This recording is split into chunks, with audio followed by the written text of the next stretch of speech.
Merci de me recevoir.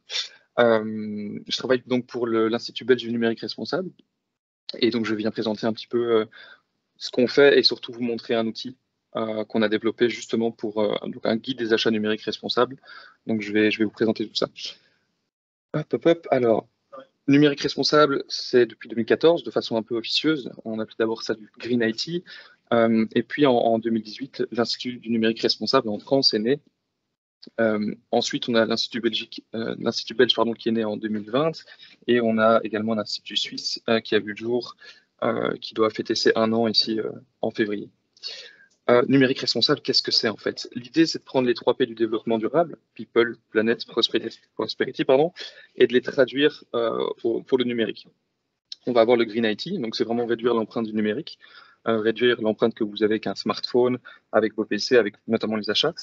On a l'IT for Green, où là, ça va être utiliser le numérique pour réduire l'empreinte dans d'autres secteurs, notamment avec des systèmes intelligents pour le chauffage, l'éclairage ou que sais-je. Et puis, on a tous les aspects humains, tout ce qui est mettre l'informatique au service de l'humain, donc par exemple de la télémédecine, et puis faire en sorte qu'en fait tous les services qu'on met à disposition soient éthiques, accessibles et inclusifs. Ça, je vais y revenir, je présenterai très rapidement l'idée. Un bref rappel des impacts du numérique. Aujourd'hui, on est, selon une étude du Shift, en 2022, on est environ à 4% des gaz à effet de serre mondiaux. Le gros problème qu'on a, c'est que ça augmente 2 fois plus vite que dans les autres secteurs et qu'on pourrait très rapidement arriver à 8% si on n'arrive pas à adopter une certaine sobriété. Donc on a vraiment un impact avec le numérique et on a en fait, on a plus d'impact que l'aviation civile. Et ça, c'était une étude qui était sortie quand même en 2018-2019, avant Covid. Pour vous donner une idée, c'est vraiment vous donner un ordre de grandeur. On ne prétend pas que c'est exact au gramme près. Selon une étude de l'ADEME en France, pour l'empreinte carbone d'un Français, en moyenne de 12 tonnes par an, les études divergent, parfois c'est 10 tonnes, parfois c'est 12 tonnes, mais encore une fois, c'est un ordre de grandeur. On serait environ pour le numérique à 1/10 de l'empreinte carbone qui serait due au numérique. Pour un employé, par contre, on va monter à même 1/8. Pourquoi? Parce que toutes les personnes qui sont ici aujourd'hui, qui travaillent souvent sur un PC, notamment en France et en Belgique et dans les pays du secteur industrialisé ou du secteur tertiaire où il y a beaucoup de travail de bureau. Et ben, en fait, on va avoir plus d'impact, justement parce qu'on est tous les jours sur des PC. Là où on a un gros souci, en fait, c'est que c'est principalement au niveau de la fabrication des équipements qu'on a de l'impact.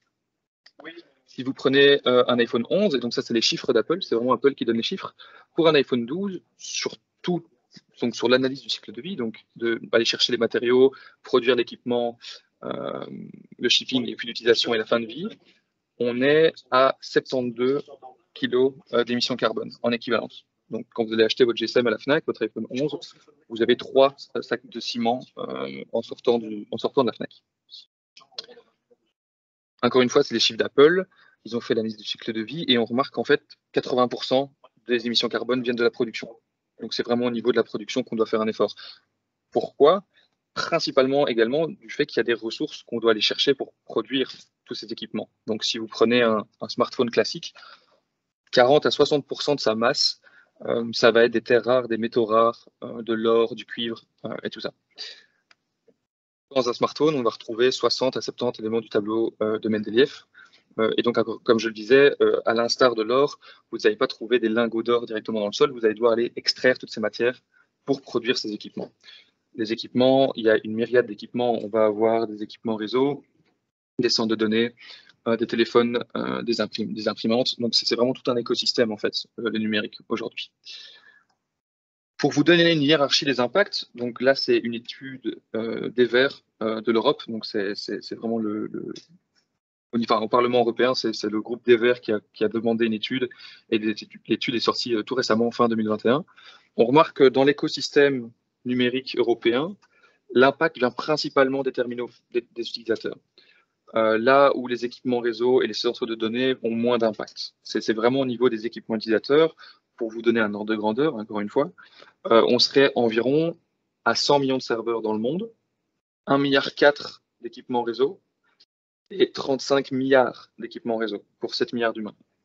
Donc on est à plus de 5 équipements par personne. Certains en plus, certains en moins, c'était des chiffres pour le monde. Ici en Europe, on est clairement, on peut le dire, on est quand même suréquipé.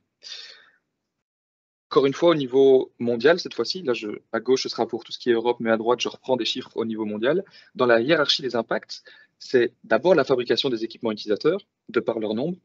Ensuite, la consommation électrique des équipements utilisateurs, du réseau et des centres informatiques, tout simplement parce qu'en fait, il faut alimenter tout l'écosystème en énergie. Et puis ensuite, on a la fabrication des équipements réseau et des centres informatiques en dernier. Pourquoi? Parce que des grandes entreprises comme les GAFAM vont avoir un intérêt économique à garder des équipements le plus longtemps possible et à optimiser la consommation énergétique de leur centre de données ou de leurs équipements. Au niveau du coup de l'analyse du cycle de vie, et là je repasse sur des chiffres européens, pour l'analyse du cycle de vie de l'écosystème en Europe, ça va être la fabrication, mais du coup on va aussi avoir l'utilisation qui vient juste derrière, du fait de ces consommations et du fait des équipements réseau également. Le transport et la fin de vie sont assez marginales au niveau des impacts. On a bien sûr un impact au niveau des équipements qu'on doit produire, mais tous ces équipements qui sont dans l'écosystème européen, mais en fait, servent à échanger de la donnée. Vous allez consulter des sites Internet, vous allez, comme aujourd'hui, faire une réunion sur Teams et vous êtes connecté à l'ensemble du système. Encore une fois, selon l'étude du Shift en 2018, la quantité de données qui transitent dans le monde, c'est principalement de la vidéo. On est à 80% de vidéos. Donc, on est à 60% de vidéos en ligne. On va compter tout ce qui est Amazon, Netflix, YouTube, Instagram et autres. Dans les 20% de vidéos qui restent, ça va être éventuellement du Skype, du Teams, de la télémédecine. Et puis, dans les 20% qui restent, c'est les sites web, c'est les emails, c'est la messagerie instantanée, c'est les jeux vidéo. C'est tout ce petit monde-là. Donc, pour bien comprendre la hiérarchie des impacts, c'est effectivement principalement les équipements, mais on a aussi besoin d'équipements pour faire transiter de la donnée. Et donc, faire transiter de la donnée a aussi un impact sur le besoin en infrastructure. Vous avez sûrement entendu que pendant le Covid, Netflix a dû brider en fait la qualité des vidéos parce qu'il y avait tellement de monde qui voulait consulter des vidéos que malheureusement, on a dû brider la qualité des vidéos sur Netflix pour le temps qu'on puisse rajouter des équipements réseau sur l'infrastructure. Il faut voir ça en fait comme une autoroute. Si vous voulez emmener plus de voitures, enfin plus de personnes à Bruxelles, peut-être qu'il vous faudra une bande en plus sur votre autoroute. Ces usages-là, les 60% de vidéos en ligne, en 2018, on était à 306 millions de tonnes de CO2 en équivalence.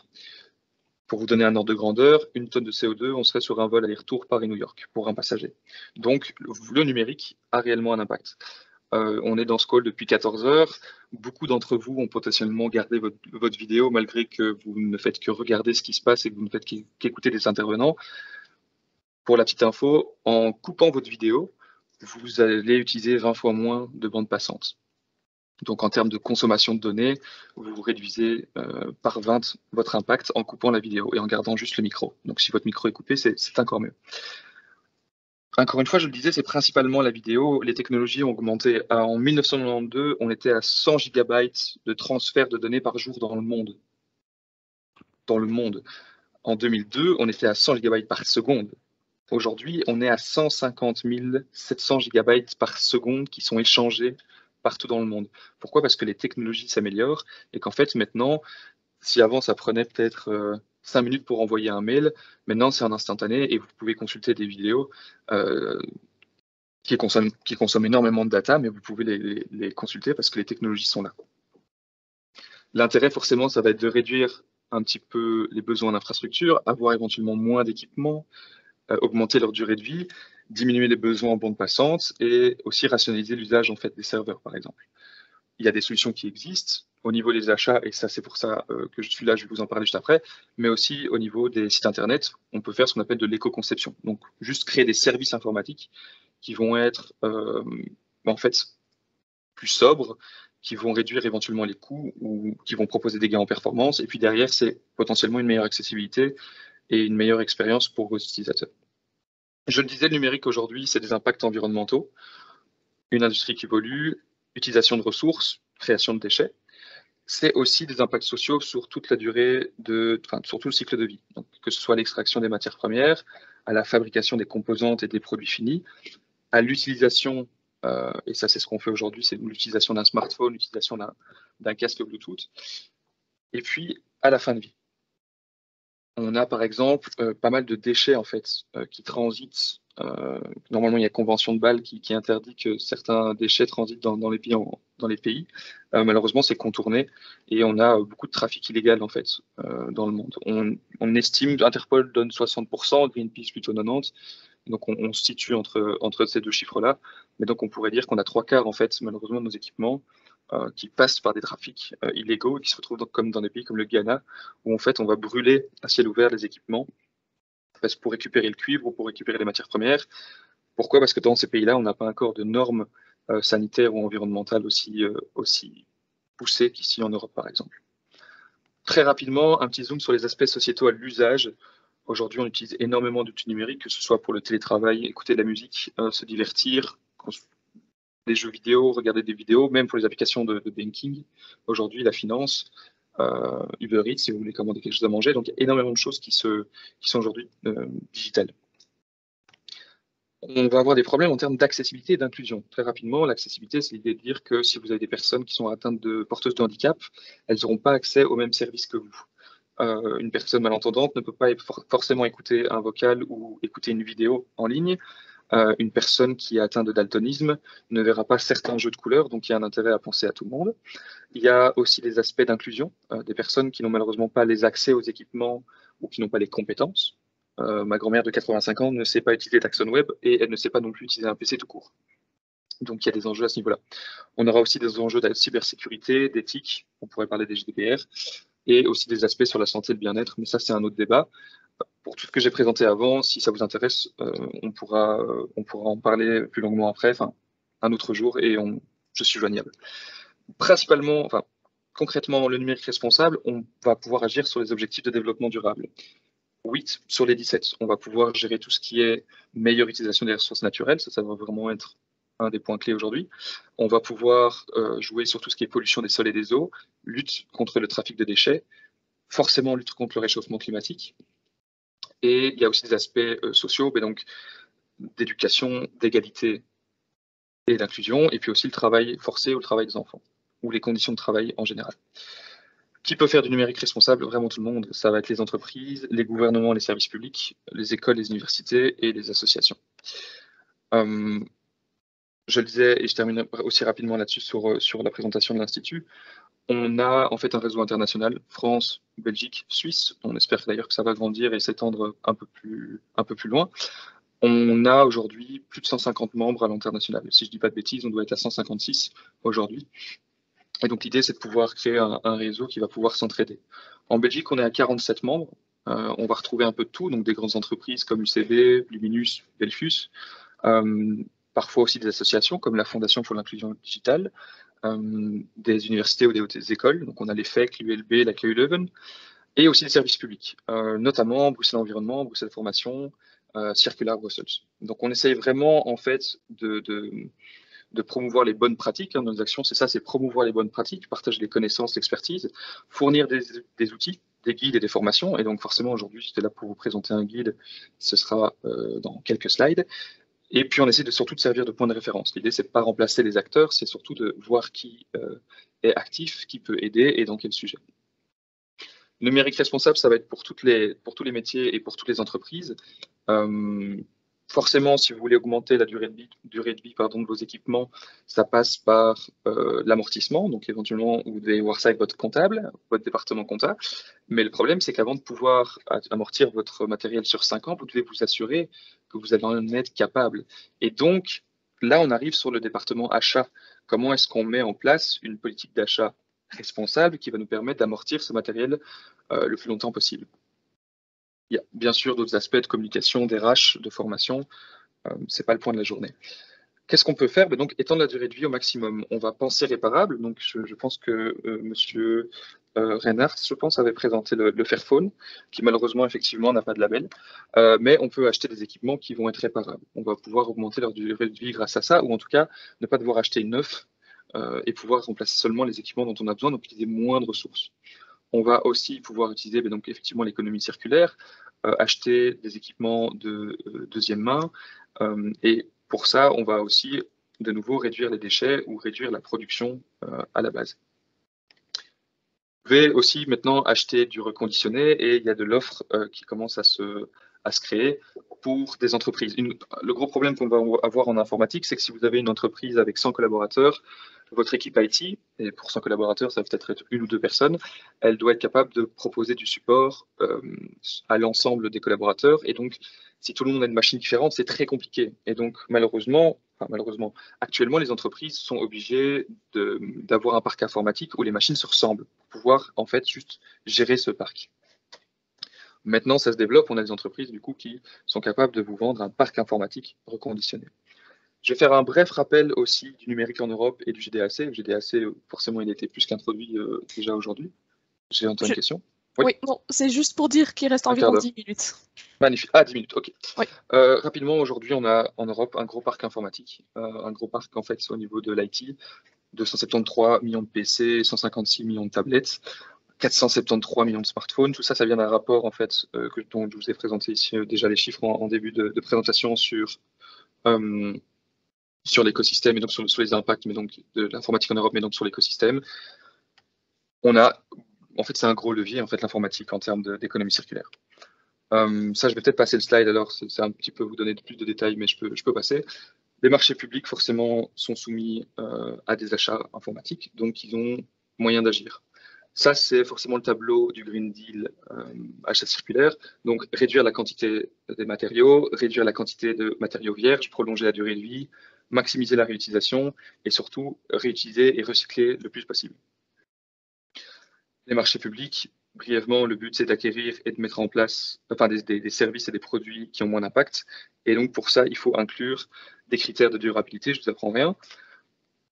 Selon le site de Circular Brussels, on serait donc le secteur public représenterait environ 30% d'économie de la région de Bruxelles-Capitale. Donc c'est effectivement un levier en fait pour la transition et les bénéfices sont répartis sur la durée d'utilisation des produits. Pourquoi? Parce que des produits plus durables vont peut-être être plus chers, mais on va pouvoir les garder plus longtemps. Donc le calcul est différent. Très rapidement, quelques difficultés observées. Donc ça, c'est un feedback de Bruxelles Environnement. Le problème, c'est qu'il y a des exigences dans les cahiers des charges qui ne sont pas toujours vérifiables par les acheteurs, parce qu'ils n'ont pas les connaissances, ils n'ont pas forcément les preuves. Donc, effectivement, il y a besoin de former et conseiller les acheteurs. Il y a beaucoup de labels qui existent, effectivement. On ne connaît pas forcément toujours toute l'offre disponible et c'est difficile de suivre tout ça. Donc, il y a une veille constante qui est requise. C'est aussi un frein. Il y a un manque de maturité, clairement, sur le marché d'éthique, peut-être pas seulement dans ce marché-là, mais en tout cas sur le marché d'éthique, pour l'instant, il y a un manque de maturité. Il y a peu ou pas d'offres disponibles, selon le niveau d'exigence, et ça avait été présenté également plus tôt. Si on met des critères qui sont trop stricts, on n'arrivera pas, malheureusement, à trouver d'offres. C'est aussi des processus qui sont lourds pour les petites structures, et ça a également été cité. Pour les services publics, il y a effectivement une mise en concurrence obligatoire, qui rajoute en fait une complexité et un délai. Et donc, ça peut être parfois très compliqué, par exemple, pour les petites entreprises. Je viens vous présenter aujourd'hui le guide des pratiques des achats numériques responsables. Alors, c'est un guide qui a été co-construit par l'INR, donc l'Institut numérique, notre sœur ou nos cousins en France, et c'était co-construit avec le gouvernement français. Donc, pour l'instant, on est sur une bêta qui est disponible depuis septembre 2021. La version officielle sortira en juin 2022 et on aura normalement une version en anglais pour septembre 2022. Je vous donnerai juste après la présentation le lien vers le guide. Il est en accès libre, donc vous pouvez le consulter, il n'y a pas de problème, il n'est pas payant. À qui s'adresse le guide? N'importe quel type d'acheteur, donc des acheteurs de l'État, des acheteurs publics ou privés, des directeurs de projets numériques, les agents des administrations éventuellement, les associations, les sociétés privées, n'importe qui a besoin de faire des achats et qui souhaite inclure des critères plus responsables. Quels sont les aspects positifs d'utiliser le guide? Forcément, on va pouvoir réduire l'impact environnemental, améliorer l'impact social. C'est un levier économique, c'est un levier d'innovation et c'est un levier d'engagement. Quand vous utilisez l'outil, vous allez pouvoir engager votre entreprise dans des achats plus responsables. On revient à l'idée d'analyse du cycle de vie. Ça va être multicritère. Ça ne va pas être seulement sur tout ce qui est impact environnementaux, impact carbone. On va aussi être sur les impacts en termes de consommation d'eau, de ressources et d'énergie. Et vous allez aussi avoir des aspects sociétaux. Donc, je le disais et je le répète, alternative à l'achat neuf, c'est vraiment la production des équipements qui pose problème. Donc, il y a un intérêt à acheter du reconditionné. On peut aussi se tourner vers des d'autres business models, vous avez par exemple tout ce qui est location. En fait, vous pouvez acheter le service de l'équipement. Je prends un exemple, c'est une société qui est en France, qui s'appelle Common, je pense qu'il se développe aussi en Belgique. En fait, ils proposent que vous puissiez le louer, et d'ailleurs les Fairphones sont disponibles, vous pouvez le louer, en fait, c'est du leasing, et donc vous pouvez louer un smartphone.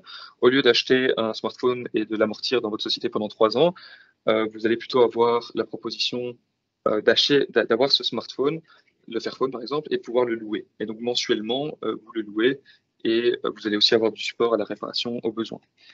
Dans le guide, on va présenter quelques labels qui sont spécifiques à l'informatique. Ceux-ci ont déjà été, enfin à l'informatique, à l'ICT, parce qu'on a aussi l'impression, le papier, etc. Ceux-ci ont déjà été un petit peu présentés. Pour l'informatique, on va avoir l'écolabel européen pour les ordinateurs fixes et portables. On va avoir le Blue Angel pour les imprimantes, les cartouches et les téléphones portables. Et puis Energy Star, par exemple, pour tout ce qui est écran d'ordinateur et imprimante sur la consommation d'énergie. J'avais préparé aussi un petit lien vers le site de Label Info. Je suis du coup assez heureux de rencontrer M. Reinhardt, ou en tout cas d'avoir pu écouter M. Reinhardt, directeur du Coduco. Du coup, c'était super intéressant. Je le remercie encore. Qu'est-ce que le guide permet de faire? En fait, le guide propose des fiches pratiques par segment d'achat. Pour l'instant, donc on a listé 6 fiches pratiques, il y en a seulement 5. La dernière va être faite en juin 2022 pour la V1 du coup qui sortira. Mais donc l'idée c'est d'avoir 6 fiches pratiques sur tout ce qui est achat de matériel bureautique, les PC, les portables, les écrans, les tablettes, tout ce qui est solution d'impression et tout ce qui est donc réseau de télécom, infrastructure et cloud si vous devez acheter d'hébergement, et aussi sur tout ce qui est prestations intellectuelles et logiciels. Je vais vous présenter ça sur tout ce qui est matériel bureautique. Donc, je vais vous présenter un peu la fiche pratique numéro 1 qui se concentre sur tout ce qui est PC portable, PC fixe, écran et autres. Pour chaque fiche, vous allez du coup avoir un peu d'infos sur la réglementation existante. Vous allez aussi, on vous invite forcément à contacter les personnes avec qui vous allez, enfin vos fournisseurs. Et puis aussi, il y a des exemples de clauses. Donc, je vais vous présenter tout ça. Échange préalable avec les fournisseurs, mais forcément, soit vous allez directement acheter chez des constructeurs, soit vous faites appel à des distributeurs. Dans les deux cas, l'idée, c'est de pouvoir parler avec eux et échanger avec eux si possible. Sur tout ce qui est environnemental, donc est-ce que le matériel que vous vendez est labellisé? Quel est le niveau de labellisation? Est-ce que, par exemple, il y a des garanties sur les batteries? Est-ce qu'il y a une garantie? Quelle est la durée de la garantie? Donc tout ça, c'est des questions qu'il faut poser. Donc ce guide vous propose plusieurs questions et c'est vraiment là pour vous aider. Vous n'êtes pas obligé de prendre toutes les questions, mais vous, encore une fois, vous pouvez en sélectionner certaines qui sont cohérentes avec vos besoins. Il y a aussi des préoccupations sociales. Vous pouvez inclure des préoccupations sociales en disant, mais où est-ce que ça a été produit? Quel est le processus de livraison? Quel est le stockage? Comment vous gérez le stockage? Quelques exemples aussi, mais donc là je suis désolé c'est assez petit, mais donc par exemple les questions qu'on peut se poser sur la durée de vie des produits, c'est pendant combien d'années le constructeur s'engage-t-il à fournir des pièces de rechange? On l'a vu précédemment, si vous pouvez réparer vos équipements, vous les gardez plus longtemps et donc vous avez moins d'impact. Donc ces questions doivent être posées. Dans ce cas-ci, on vous propose de les prendre telles quelles. Vous pouvez bien sûr les modifier et ça c'est juste un outil, c'est juste un guide. On peut aussi se focaliser sur les préoccupations sociales, par exemple. Est-ce que vous avez mis en œuvre dans votre marché, dans votre clause, dans le cas des marchés, une clause d'insertion pour l'activité économique? Ou alors, est-ce que vous avez de l'information sur l'origine des minerais qui ont été utilisés pour la fabrication de vos matériaux? Quelques exemples de clauses, encore une fois. Vous pouvez avoir des clauses sur tout ce qui est environnemental, donc fiabilité et transparence des informations, sur aussi la gestion des déchets, clause sur le progrès, donc pour voir s'il y a un intérêt à ce que ça s'améliore avec les années. On peut aussi avoir des dispositions sociales, mais donc tout ce qui est traçabilité, en fait, origine des produits, voir si vous pouvez agir éventuellement sur l'action de l'insertion par l'activité économique, en disant, mais est-ce que dans les personnes que vous employez pour me vendre votre matériel ou dans les personnes qui vont produire les équipements que j'achète, est-ce que vous faites par exemple appel à des personnes qui sont porteuses de handicap? Est-ce que vous allez inclure tout le monde? Et aussi, il y a des aspects de formation. Mais donc ça, je vais aller sur la slide suivante. Et donc, le guide des achats numériques responsables, le GANER, va aussi vous proposer des exemples d'annexes. Donc, en fait, c'est des espèces de questionnaires que vous pouvez retravailler ou récupérer en disant, mais est-ce que le produit est collabellisé? Oui, non, quel label? Quelle est la proportion de composantes monomatériaux? Parce que le problème, c'est que les matériaux composites vont nécessiter plus d'énergie à la production et vont être plus durs après à recycler. Si j'ai du monomatériau, c'est-à-dire que j'ai que du cuivre, c'est mieux que d'avoir un mélange de cuivre et d'aluminium. Pourquoi? Parce qu'après, je vais devoir faire des procédés chimiques pour le recycler. Donc, toutes ces questions-là peuvent se poser. Le guide, je vais vous le partager juste après. Donc, comme je le disais, il est gratuit, vous pouvez l'utiliser. Ça fait partie en fait des services que nous on propose à l'ESIT. Et donc là, je termine là-dessus. Qu'est-ce qu'on fait en fait? On propose comme je le disais, de donner les bonnes pratiques, les outils et de conseiller quand on le peut et avec le temps qu'on a, avec les moyens qu'on a. Et en tout cas, ce qu'on fait pour nos membres, c'est vraiment en fait, les former. Notamment, on a la volonté de créer une formation sur l'utilisation de ce guide. On va proposer les outils, on va proposer aux membres d'échanger entre eux. Il y a des membres qui ont déjà utilisé l'outil. Par exemple, la région bruxelloise qui a lancé une grande initiative portée par le CRB, mais donc avec Bruxelles Environnement, Bruxelles Fiscalité et tout l'écosystème. Ils ont utilisé ce guide et ils incluent en fait des critères maintenant, ou en tout cas ça va venir pour les prochains achats, dans leurs appels d'offres. Donc il y a un intérêt à pouvoir échanger entre les personnes qui sont plus matures et les personnes qui arrivent un petit peu sur ce genre de démarche. On propose des groupes de travail, on propose de co-créer du contenu et aussi on propose des interventions comme aujourd'hui. Donc ici, je viens un peu vous expliquer le sujet. J'espère que je n'ai pas débordé, mais j'ai fini. Un grand merci.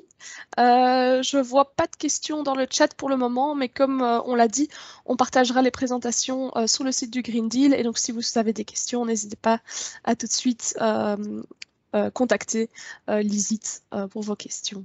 Et avant qu'on switch back de session, je vais aussi me permettre de rapidement mettre le lien, si je peux, de l'outil. Magnifique. Mais c'était la dernière session d'aujourd'hui, donc je vais rapidement conclure l'ensemble des ateliers d'aujourd'hui en 5 minutes, comme ça on ne prend plus trop de votre temps. Voilà, normalement vous voyez mon écran. Donc juste pour votre information, pour vous rappeler donc, que le prochain atelier sera le 28 avril en après-midi. La thématique du jour, ce sera laissez-vous accompagner par le coach ou l'expert en achat circulaire. Et donc cet atelier sera organisé en présentiel sous condition évidemment des mesures Covid qui seront en vigueur à ce moment-là. Pour toutes les présentations, n'hésitez pas à aller sur le site du Green Deal. On vous met les outils, on vous met les présentations des ateliers précédents. Donc voilà, n'hésitez pas à aller jeter un coup d'œil sur le site. Et alors, voilà, on avait un dernier élément qu'on souhaitait aborder avec vous. C'est un questionnaire de satisfaction qu'on aimerait vous partager. Je vais rapidement partager le lien dans le chat. Voilà. Et alors, je vais rapidement parcourir les questions avec vous pour que vous ayez une idée de ce qu'on vous demande. Donc en fait, l'objectif, c'est vraiment d'avoir une idée de votre satisfaction générale relative au Green Deal achat circulaire. Les questions sont assez simples, donc surtout des questions sur une échelle de 1 à 5 qui ne devraient pas prendre trop de temps, mais c'est pour savoir si les informations que vous recevez sont pertinentes pour vous, si la fréquence des ateliers est optimale, si le format vous convient, et aussi si vous estimez avoir quand même l'occasion de créer un réseau ou de faire du réseautage.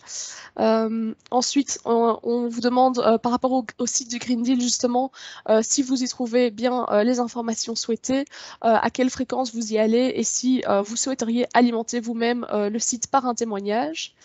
Ensuite, on vous demande si vous avez observé des changements depuis votre adhésion au Green Deal achat circulaire, que ce soit donc en matière d'achat dans vos comportements ou si l'information que vous avez pu recevoir lors des ateliers percole aussi en amont ou en aval dans votre organisation, et puis savoir dans quelle mesure les réflexions qu'on mène au sein du Green Deal ont un impact au-delà des achats circulaires. Enfin, les dernières questions, c'est pour savoir si vous souhaitez poursuivre le Green Deal achat circulaire au-delà de 2022. Donc voilà, ce sont les questions vraiment fermées. Et alors ici, une question ouverte. Si vous avez des suggestions, des remarques à nous transmettre par rapport au questionnaire ou plus généralement sur les Green Deal, donc n'hésitez pas à les développer dans ce champ ouvert et on tiendra compte alors de ces remarques pour la suite. Je vous remercie d'avance de remplir ce questionnaire. On vous l'enverra aussi par la suite dans un mail qui suivra dans les prochains jours avec les présentations. Et alors, je vous souhaite une très belle après-midi. Et encore merci pour votre temps et votre écoute. Une bonne journée à tous.